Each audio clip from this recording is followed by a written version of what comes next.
আল্লাহ রাসূল সাল্লাল্লাহু আলাইহি ওয়াসাল্লামের একজন সাহাবী সহিহ মুসলিমে এসেছে, সাহাবীর নাম হচ্ছে রাবিআ। কি নাম?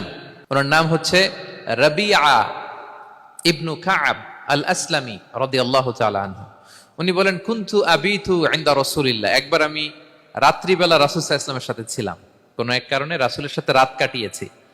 তো রাসূল সাল্লাল্লাহু আলাইহি ওয়াসাল্লাম যেহেতু তাহাজ্জুদের সালাত পড়েন, তো তিনি বলেন, আমি মাঝরাতে উঠে একটা গামলা দিয়ে, পাত্র দিয়ে অজুর পানি নিয়ে আসছি বিশ্বনবীর জন্য, এনে দিলাম। বিশ্বনবী এত খুশি হলেন, আমাকে বললেন, সাল, হে কাব, তোমার কি লাগবে চাও। উনি বললেন, আসআলুকা মুরাফাকাতাকা ফিল জান্নাহ।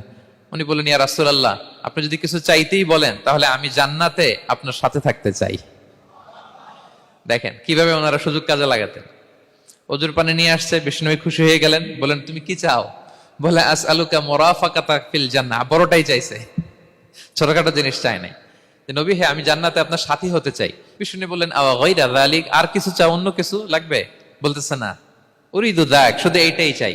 তখন বিষ্ণু সাল্লাল্লাহু আলাইহি ওয়াসাল্লাম বললেন, আইন্নি আলা নাফসিকা বিকাসরাতি সুজুদ, এই মর্তবা যদি তুমি চাও তাহলে বেশি বেশি সেজদায় লুটিয়ে থাকো।